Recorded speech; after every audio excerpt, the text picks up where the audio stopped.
Ever sit back and think the modern justice system is weak? Community service, probation, a couple of years locked away? What a joke. Child's play. Pathetic compared to the nightmares people endured in the 16th century. Back then, punishment wasn't about lessons. It wasn't about fairness. It was about brutality so vicious that the whole damn town would carry the screams in their heads until they died. Justice was humiliation. Justice was torture. Justice was blood in the dirt. The 16th century spat on the phrase, "Don't do the crime if you can't do the time." There was no time. There was torture. Torture that would make your ancestors weep in shame at how fragile they are. These weren't clean little executions, no neat ropes and quiet cells. These were grotesque public shows, theaters soaked in agony, designed to shatter the guilty and poison the innocent with fear. And don't sit there pretending you'd endure it. Don't lie to yourself. You wouldn't last a day, not a goddamn second. You'd break, you'd beg, and you'd be remembered only as another weak fool devoured by the system. Let's rip open the rotten menu of punishments from that cursed century.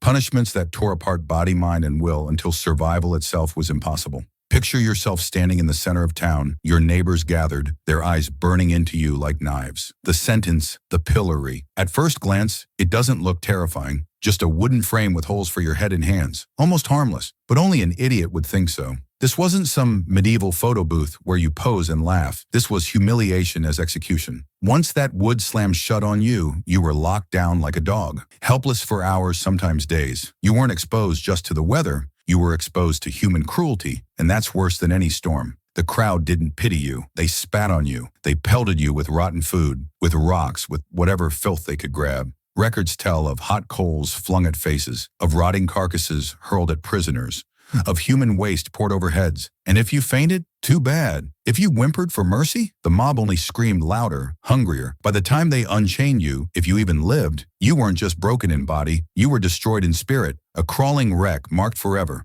The pillory wasn't meant to kill quickly. It was meant to burn away your reputation until you were less than dirt. In a world where honor was survival, that kind of destruction was often worse than death. And don't think for a second you'd escape with just bruises. You'd leave as a public joke, a scarred reminder of your own worthlessness. But humiliation alone wasn't enough for some crimes. For thieves, for liars, for the wretched, branding came next. Imagine the hiss of red-hot iron pressed to your flesh, a glowing mark carved into your face, permanent and inescapable. In England, thieves carried a T burned into their cheek, forgers an F, their skin turned into billboards of shame. You weren't just punished, you were damned to walk the streets forever as a walking warning. There was no second chance. You didn't serve time. You carried your punishment everywhere, like fire tattooed into your bones. And don't forget, this was an age without antibiotics, without mercy. That burn wasn't just a wound. It was a festering infection waiting to rot you alive. People didn't just suffer the heat of the branding iron. They suffered fever, pus, blood poisoning, death by rot. All because the law decided your flesh was better used as a scarred message. And you, with your soft skin and modern comforts, you'd scream like a pig the moment that iron touched you.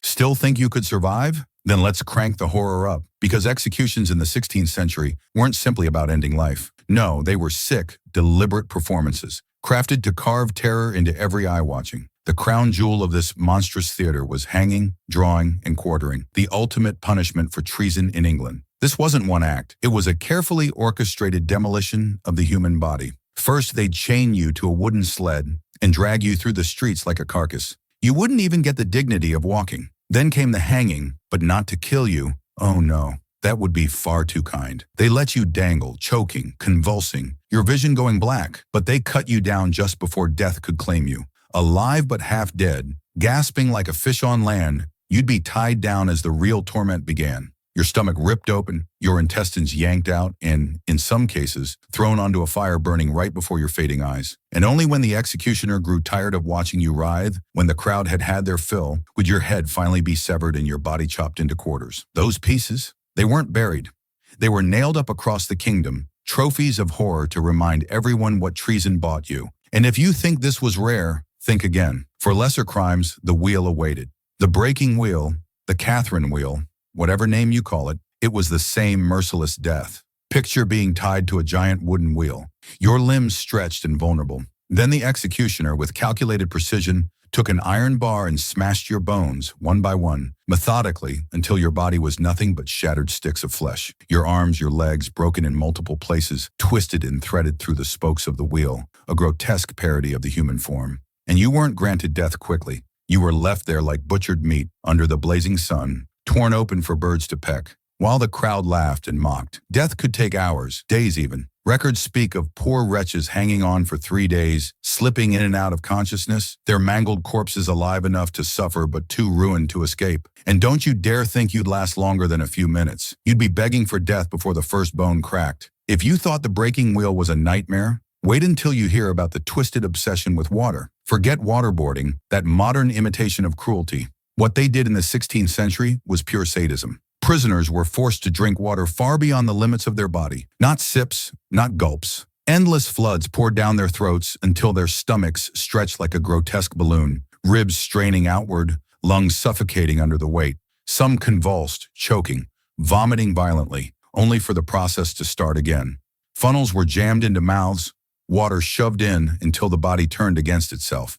It wasn't about killing you quickly. It was about watching how long a human body could endure agony before it finally gave up. You wouldn't have lasted, don't pretend you would. You'd have drowned in your own vomit before the torturer even broke a sweat. And water wasn't the only liquid death in their arsenal. Sometimes they chose boiling, yes, boiling, as a legal form of execution. Under the reign of Henry VIII, poisoners were thrown into massive cauldrons of scalding water or oil, boiled alive like livestock. Witnesses described the condemned screaming, their flesh blistering, bubbling, peeling away while the smell of cooking skin filled the air.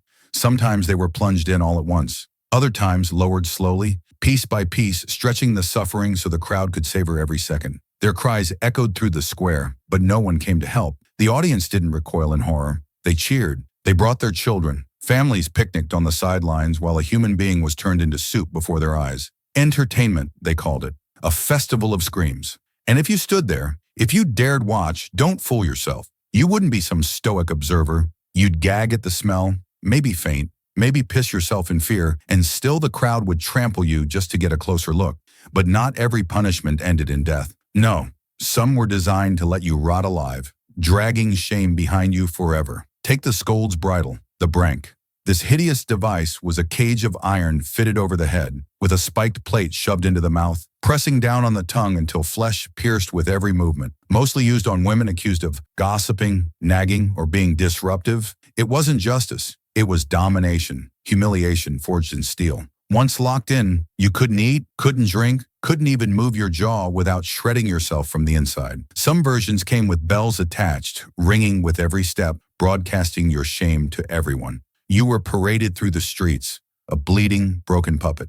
The message was clear. Silence wasn't just expected, it was forced. Silence was hammered into your skull with iron. And if you think you'd have kept your pride, you're lying. You'd have drooled blood, stumbled in humiliation, and prayed to vanish into the dirt before the parade ended. And then there was fire. Fire has always been mankind's oldest terror, but in the 16th century, it became the stage for human sacrifice. Burning at the stake wasn't just punishment, it was spectacle. Heretics, witches, rebels, all chained to a wooden post surrounded by bundles of kindling. Sometimes the executioners lit the flames close, suffocating the victim quickly in a roaring inferno. But other times they set the fire farther away, letting it crawl slowly upward, eating flesh inch by inch. Damp wood was used deliberately to prolong the suffering, to fill the air with choking smoke while the crowd watched the condemned roast alive. It wasn't hell in the afterlife. It was hell built here on earth. Bricks of flame and screams echoing for miles. And don't you dare think you'd endure with bravery. You'd scream, you'd writhe, you'd betray yourself and curse the sky while your skin blackened and curled.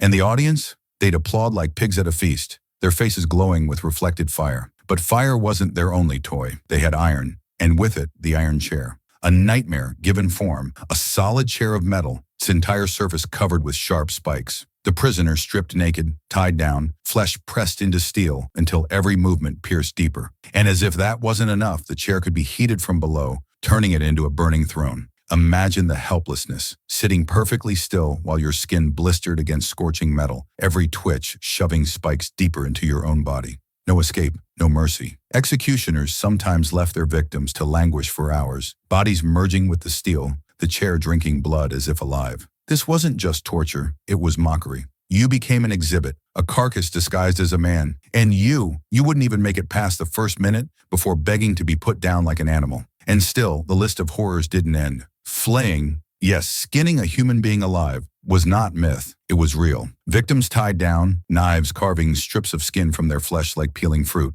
Often it started with the face, ensuring maximum terror. The pain was unbearable, the crowd drunk on every scream. Sometimes the flayed skin was nailed to walls as warning, other times hung on gates, fluttering like grotesque banners. The body robbed of its shield rarely lasted more than a few hours. Death came from blood loss, shock, infection, but never quickly. And you, soft and fragile, would have begged for the knife to reach your throat sooner, just to end the torment. And for those not destined for death, there was the humiliation of stocks and whipping posts. In the stocks, your ankles locked, your body left exposed for hours, even days. Insects chewed at you, weather broke you, and every passerby mocked your helplessness. Add the whipping post, your body strapped, your back split open with lash after lash. Not gentle lashes, but whips laced with knots, with bits of metal designed to rip flesh from bone. Dozens, sometimes hundreds of strikes until your back was a shredded map of scars. Survivors carried their punishment forever, their own skin a canvas of torment. And if you think you'd stay silent, you're delusional. You'd howl with every lash, each scream feeding the mob's laughter. And humiliation didn't stop with leather and rope. The ducking stool dragged victims into water, strapped in a wooden chair at the end of a beam, dunked repeatedly into rivers or ponds, lungs filled with filth, cold water choking every breath. Crowds jeered, children pointed, the accused gasped and gagged, dragged up only to be shoved back down. Sometimes the point was trial. If you drowned, you were innocent. If you floated, guilty, dragged back for more. Either way, you lost. Life and death twisted into a carnival game where survival meant nothing. And you, sitting there bound, gasping in panic, would realize quickly that there was no victory, only humiliation until death finally claimed you. Think rats are just pests? Think again. In the 16th century, those vermin became executioners. Rat torture was not rumor, it was real, documented, and as sadistic as you can imagine. A cage was strapped to a prisoner's bare stomach or chest, a rat locked inside with no escape. Then the other end of the cage was heated, fire forcing the panicked creature to find a way out. And where could it go? Through flesh, through bone, through your body, the scratching, gnawing, tearing. It wasn't quick, it wasn't merciful. It was psychological ruin, knowing an animal was burrowing through you while you were still alive, your screams drowned out by the crowd's amusement. And sometimes death wasn't even the point. The mere threat of the rat cage was enough to shatter the strongest will. You, with your fragile nerves, wouldn't last long. You'd confess, you'd beg, you'd sell out your own family just to avoid the moment that rat's claws touched your skin. Don't pretend you wouldn't. Of course, the era had simpler methods of butchery too. Beheading, straightforward in theory, merciless in practice. Your fate rested in the hands of an executioner, and whether he was skilled or clumsy determined everything. A sharp, steady hand could end you in a single clean strike. But if the blade was dull, if the headsman was nervous or drunk, you became a grotesque spectacle. In 1587, Mary, Queen of Scots, endured this humiliation. It took 3 brutal swings before her head was severed. Even then, when the executioner held her head aloft, her wig slipped, scalp still attached, leaving the crowd horrified. This was mercy in the 16th century, a death meant to be quick but twisted into chaos. And you, standing on that block, wouldn't be brave. You'd be shaking, pissing yourself, praying the man with the axe didn't miss. But chances are he would. Then there was the Spanish garrote, a deceptively plain device, a wooden chair fitted with a metal collar. But once tightened, that iron ring crushed the throat, shattered the spine, or drove a spike into the back of the skull. Sometimes death was quick if the executioner wanted it that way. Other times he took his time, savoring every turn of the screw, making sure the victim's eyes bulged, their mouth foamed, their body thrashed for the crowd. This wasn't noisy like burning or breaking. This was silent death, strangulation dressed up as theater. The condemned choking quietly while an audience sat in eerie silence, savoring every twitch. Spain kept this device alive for centuries, perfecting the art of suffocating life from the body. And don't lie to yourself. You'd crumble the moment the collar closed around your neck. Religious dissenters faced punishments dripping with symbolism. Tongue removal was common, silencing blasphemers with fire and iron. Red-hot tongs ripped tongues out whole, or spikes were driven through them, leaving victims choking on blood with every attempt to speak. Some had their tongues clamped and mutilated, forced to bleed whenever they dared open their mouths. Protestant or Catholic, it didn't matter. Both sides knew words carried power, and destroying the tongue meant destroying rebellion at its root. The message was absolute. Speak against the church, and your mouth will be ruined forever. And you'd fold long before the iron even touched you. You'd beg for silence, beg to keep your tongue, beg like the coward you are. And then there were the thumbscrews. Don't let the small size fool you. This device was pure evil in its simplicity. Iron bars clamped around fingers or toes, screws tightened slowly, methodically. Bones splintered, nails ripped off, blood seeped between the crushed fragments of flesh. Victims screamed not because death was immediate, but because they knew exactly what was coming, each turn of the screw promising another level of agony. And for what? Confessions. Truth didn't matter. Forensic science didn't exist. Once your fingers were mangled into pulp, your words became evidence. You'd confess to anything, murder, treason, witchcraft, just to make it stop. And don't pretend otherwise. Your hands, soft and weak, would crumble instantly, your voice cracking in pathetic surrender. What makes all of this filth even darker is how normal it was. These weren't hidden chambers or whispered rumors. They were public. They were staged. Marketplaces, churchyards, open squares. Entire towns gathered to watch fellow humans ripped apart. Children weren't shielded. They were brought along, their first memories shaped by screams and blood. Merchants sold food, vendors made profit, all while flesh burned or bones shattered. People weren't horrified, they were entertained. This wasn't sadism hidden in shadows. It was civic order, official justice. Pain was policy. Cruelty was structured, legal, organized. Survival wasn't even on the table. Whether you were branded, broken, boiled, or burned, your story ended in scars, shame, or soil. And you, stop pretending, wouldn't be the exception. You'd be reduced to nothing just like the rest, and still the 16th century wasn't finished. It saved some of the vilest horrors for the unlucky few, punishments so grotesque they sound like lies. But the records are clear, undeniable. Sawing, for example. Yes, sawing. Imagine being tied upside down, ankles roped, legs spread. A long wooden saw, the kind usually dragged across timber, brought down between your thighs. Gravity made sure your brain stayed conscious, blood rushing to your head, keeping you painfully awake while the saw split flesh, muscle, bone. Sometimes they stopped halfway, leaving you mangled and dying slowly. Other times they finished the job, severing you in two while the crowd roared in delight. This wasn't execution. It was theater, and you were the unwilling star. You'd have begged for unconsciousness, but the blood rushing to your skull made sure you stayed awake until the bitter end.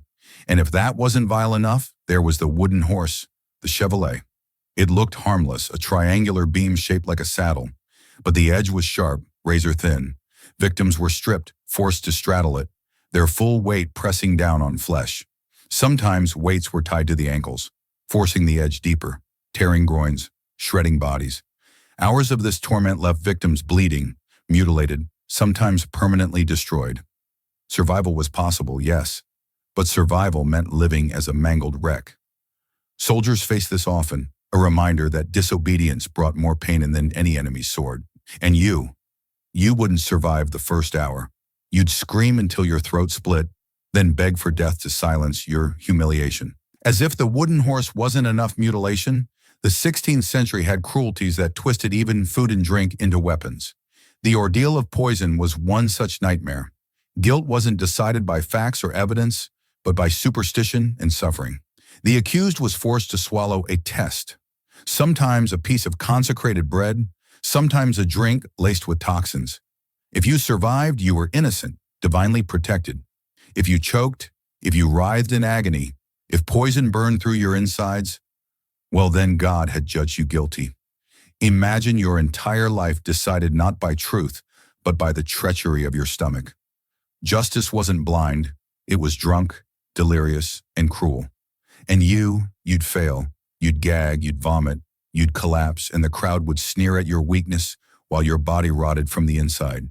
Then came the punishment of forced marches. Shackled, beaten, driven like cattle on endless journeys. Prisoners of war, criminals, deserters, none spared. No shoes, no food, no mercy. Blisters split open until feet bled raw. Dehydration hollowed you out. Exhaustion clawed every nerve. Collapse didn't bring relief. Collapse brought fists, whips, dragging, or abandonment on the roadside to die like a dog. Survival wasn't strength. It was the ability to endure misery with no end in sight, walking until you were nothing but bone and blister. And you'd fall before the first day ended. You'd crumple into the dirt, begging for water, and no one would care. They'd spit on your corpse and keep walking. But cruelty in this cursed age wasn't just about survival. It was theater, sadistic performance staged for the mob. Take the brazen bull, an ancient nightmare still whispered about in the 16th century. A hollow bronze statue shaped like a bull, polished and gleaming, but inside it was a tomb. The condemned locked inside, a fire lit beneath. Slowly the metal heated, the air turned unbreathable, the body roasted alive. Pipes carved into the bull's mouth transformed the screams into bellowing, making agony sound like an animal's roar. Death became music. Torture became art. Whether the device was used or simply told in tales, its existence shows the obsession. Cruelty as entertainment, suffering as performance. And if you were shoved inside, you'd cook like meat, your shrieks echoing as monstrous laughter from bronze lips. The executioner's role wasn't simple. Some turned their work into grotesque displays of artistry. In Germany, records describe headsmen mocking the condemned, dancing on stage, turning executions into bloody theater. Some dragged out the ordeal with speeches, forcing the victim to stew in terror while the crowd laughed at the delay. Justice wasn't efficient. It was a ritual, a drawn-out ceremony designed to gnaw at the condemned and infect the audience with fear. And don't delude yourself. You'd be one of those victims, forced to stand trembling while the man with the axe laughed at your shaking knees. You wouldn't be remembered as brave. You'd be remembered as pathetic. Not every punishment aimed for death. Some simply mutilated, branding the body as a permanent billboard of shame. Thieves had hands hacked off. Adulterers lost ears or noses. Blasphemers had tongues or lips seared with hot irons, the flesh hissing while crowds jeered. These wounds weren't neat amputations done by surgeons. They were butchery with primitive tools, soaked in infection, leaving the victim to bleed, rot, or linger in agony. Even if you survived, you lived as a wreck. Your body forever mangled, your face ruined, pain gnawing daily like a parasite. And imagine yourself in that square, surrounded by neighbors, your hand hacked off, your blood painting the stones. You wouldn't be stoic. You'd scream, collapse, and sob, branded as filth for the rest of your miserable existence. Religion twisted punishments even further. The ordeal by water was a favorite, binding the accused and tossing them into rivers or ponds. If they sank, they were innocent, but dead. If they floated, they were guilty, dragged out only to be burned or hanged. It was the perfect lose-lose situation, a trial rigged against survival. Across Europe, thousands were drowned, their innocence proven by corpses floating downstream. Some tried to tie weights to their bodies, hoping to sink quickly and die before the agony dragged on. Others fought to breathe, only to damn themselves as guilty. And don't even pretend. You'd thrash like a pathetic fool, lungs filling with filthy water, dying in terror while the mob laughed. And if drowning wasn't enough, the witch's chair delivered worse torment. A spiked metal seat, sometimes plunged into icy water again and again, spikes tearing flesh while the cold gnawed at strength.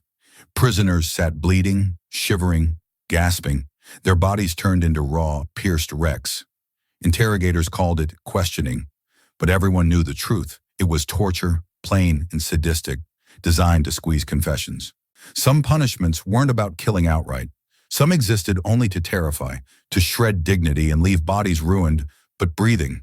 Public dismemberment was one of them. In town squares across Europe, criminals stood trembling as their fingers, ears, or whole limbs were hacked off before a jeering crowd.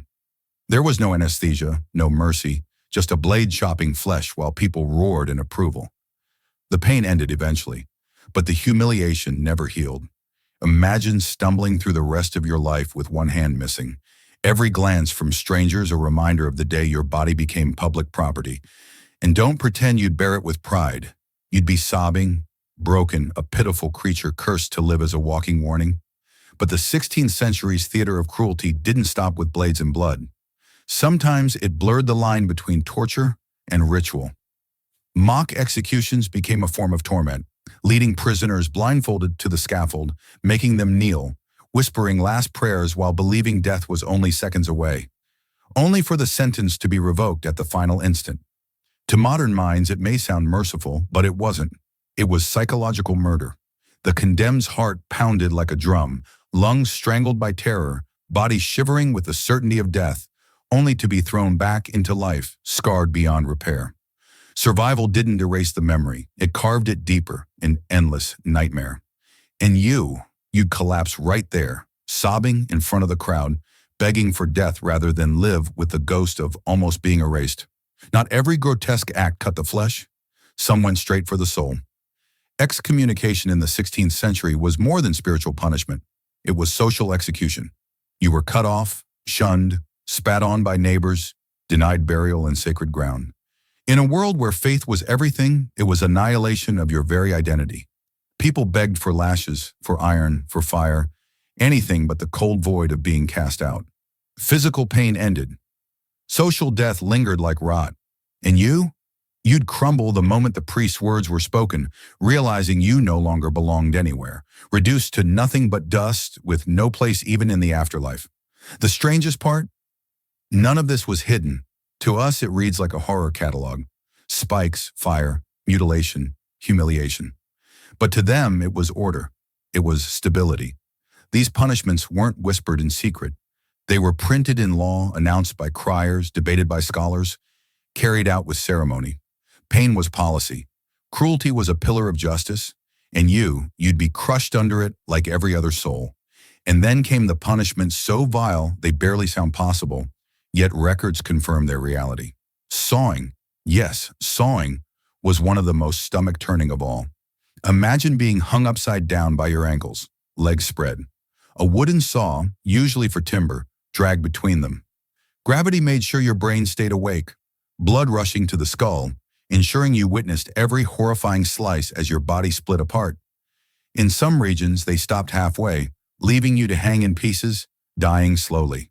In others, they sawed straight through, splitting you like firewood while the mob applauded. This wasn't justice. It was theater. You weren't a man anymore, just a spectacle, a grotesque performance for pigs disguised as people. And you'd scream until your lungs tore, until you realized begging was useless, until death finally, mercifully, silenced you. If that wasn't enough mutilation, the wooden horse, also called the chevalet, waited. A triangular beam with a razor edge.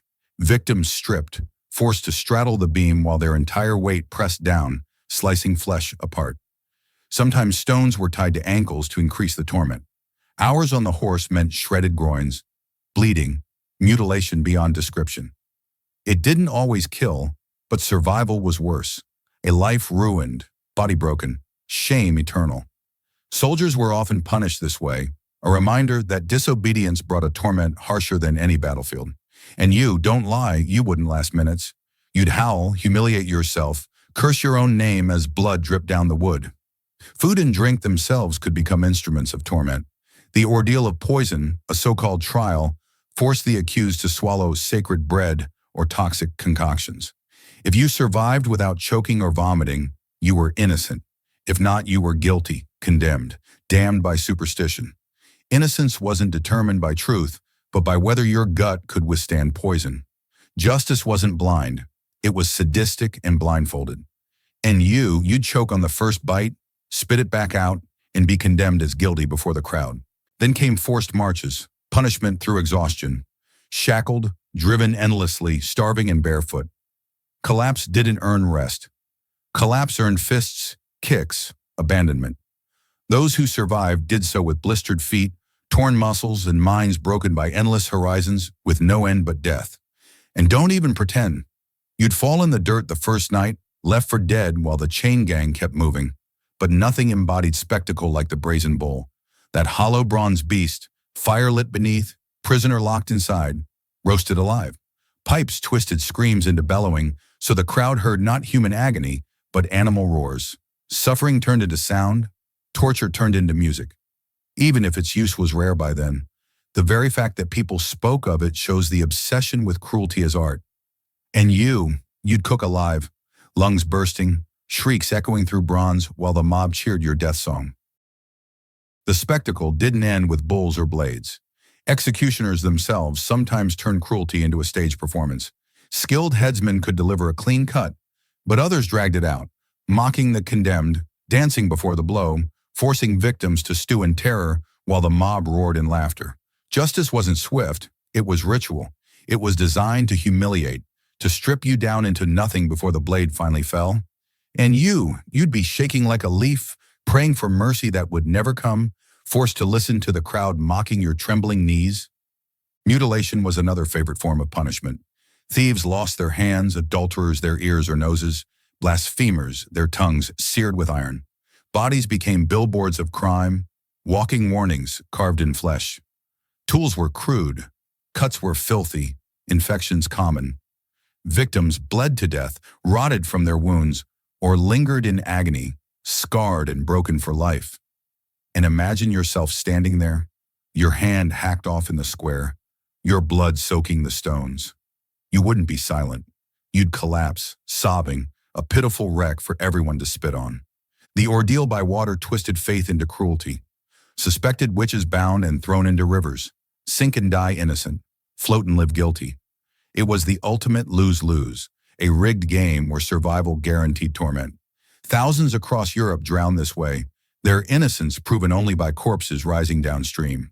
Some tied heavy stones to themselves to sink quickly, hoping death would be merciful. Others fought to breathe, thrashing, only to be dragged out and burned alive. And you'd choke, flail, beg for air, only to realize no matter how you struggled, you were already damned. And then there was the witch's chair, a spiked iron seat sometimes plunged into icy water, tearing flesh while cold robbed strength. Interrogators called it questioning, but it was torture. Spikes dug deeper with every shiver, blood dripping while screams echoed. Confessions poured out, not because they were true, but because the pain made silence impossible. And you, strapped to that chair, would have confessed to anything. You'd beg, betray yourself, betray everyone you knew just to escape the agony. But not all tortures required elaborate devices. Some of the simplest tools caused the worst destruction. The boot was one of them. A wooden or metal frame fitted around the leg, wedges hammered in until bones splintered, muscles tore, and blood seeped from crushed flesh. Sometimes the boot was heated, roasting flesh while bones snapped inside. Survivors limped away crippled if they survived at all. And you? Don't lie. You wouldn't survive the first strike. You'd scream until your voice broke, then collapse into unconsciousness, pathetic and ruined. By now the pattern is clear. The 16th century didn't just punish, it staged agony. Every act of torture, every mutilation, every death was designed with an audience in mind. And those audiences weren't horrified. They were entertained. Children laughed, merchants sold food, crowds sang ballads about the bloodiest executions. Pain wasn't a deterrent, pain was culture. Justice wasn't blind. Justice was a carnival of cruelty. And survival? Survival was never the goal. Some punishments existed solely to terrify.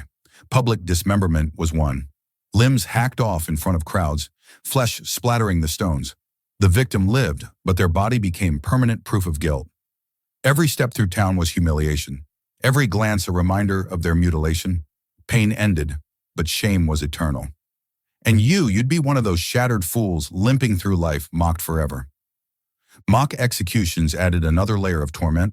Prisoners blindfolded, led to the scaffold, forced to kneel, hearing the blade rise, only for the sentence to be revoked at the last instant. To outsiders it might look merciful. To the condemned it was psychological obliteration, heart racing, lungs collapsing, the certainty of death boiling your veins. Then suddenly survival. But survival didn't erase the memory. It carved it deeper, a permanent scar. And you'd piss yourself at the block, collapse in hysterics, broken even though you lived. Some punishments weren't aimed at flesh at all. They aimed at the soul. Excommunication cut people from their community, from God, from burial in sacred ground. It was social death, worse than the grave. People begged for lashes or burning rather than be erased from their faith. And you'd crumble instantly, realizing you no longer belonged to anything, damned in life and in eternity. And still, the strangest part is how normalized it was. Spikes, fire, water, iron, none of it was hidden. Punishments weren't rumors whispered in shadows. They were law. They were policy. They were spectacle carried out in daylight, with ceremony, with pride. Pain was order. Cruelty was stability. Survival wasn't expected. Survival wasn't even possible. And you'd be one more victim, another pathetic scream swallowed by the crowd, forgotten as quickly as the blood dried on the stones. By the late 16th century, cruelty had become so twisted, so normalized, that punishments blurred into ritualized nightmares. Some weren't even about pain anymore, and they were about spectacle, about dragging fear out of every corner of society. Take public mutilation once more, but this time refined into ritual humiliation. Fingers severed in the square, ears hacked off, noses sliced away. Not only did it hurt, it destroyed you forever. Your body became evidence, a warning that never faded. Imagine walking through the marketplace, children pointing, neighbors sneering, every face reminding you that you'd been carved up like cattle. And don't delude yourself. You wouldn't walk proudly. You'd hide, you'd crawl, you'd pray for death rather than endure the daily humiliation of your disfigured reflection. And then came punishments so bizarre, they belonged more to nightmares than to laws. Mock executions, staged with sadistic precision, led prisoners blindfolded to the gallows, made them hear the crowd chanting, feel the executioner's hand on their neck. Kneeling there, you'd hear the scrape of the blade, the hush of the crowd, your heartbeats slamming in your ears. And then, nothing. Sentence revoked. You were spared. But spared didn't mean free. It meant broken. It meant living with the memory of death breathing down your neck. The trauma ate at you forever. And you wouldn't rise with dignity. You'd collapse sobbing, broken in front of everyone, living proof that fear itself was a weapon. Of course, not all punishments drew blood. Some went after your very existence. Excommunication was execution without a blade. Cast out of society, neighbors shunned you, families disowned you, priests denied you burial. You weren't just alive, you were erased. And in a world where faith was oxygen, being cut off was worse than the grave.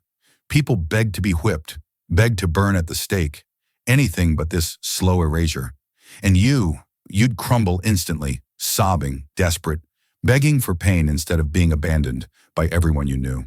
And yet none of this was whispered shame. To us, it reads like horror fiction, spikes, fire, rats, boiling oil. But to them, it was law, it was order, it was written into codes and shouted in public squares. Scholars debated it, officials executed it, crowds celebrated it. Pain wasn't accidental, pain was deliberate. Cruelty wasn't hidden, cruelty was celebrated. And you'd have been another victim, swallowed up, erased, forgotten. Sawing, the wooden horse, poison ordeals, these weren't the worst. They were simply chapters in a book of suffering with no end. Records show punishments so vile they sound impossible. Yet they happened. Ordeal by water didn't end with drowning, it ended with burning. Witch trials fed on superstition, women thrown into rivers with ropes, stones, prayers, and curses. Float and you burned, sink and you were dead. It was the perfect trap, the guaranteed loss. And you'd thrash, choke, cry out in pathetic desperation, only to meet death either way. And then came the witch's chair again, spikes tearing flesh, bodies submerged in freezing water, forced to confess or die. No one survived with dignity, everyone broke. Confessions meant nothing, a truth didn't matter. Pain was enough. And don't pretend, you'd confess before the first spike touched your skin. The boot, too, made sure no one left intact. Wooden or metal, wedges driven in until bones exploded inside your own flesh. Sometimes fire heated the frame, roasting skin while bones shattered beneath. The victim left crippled, permanently destroyed. And you'd never endure. Your screams would fill the chamber before the second wedge fell, pathetic and broken. By now, the truth is undeniable. The 16th century didn't simply punish, it orchestrated suffering. Every lash, every blade, every scream was part of a performance. And the audience wasn't horrified. They were delighted. Children cheered, vendors sold food, songs were written about blood-soaked stages.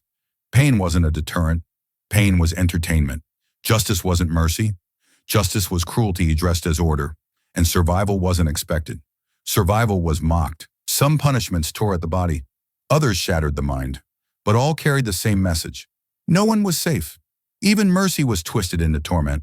Mock executions, mutilations, excommunications, these were designed not just to kill, but to make the living tremble. And you'd have been nothing but another scream lost in the mob, another corpse rotting in the square, another forgotten victim of cruelty disguised as justice. And centuries later, here we are, still talking about it, which means, in some twisted way, their cruelty worked. They wanted their punishments to echo forever, and they do.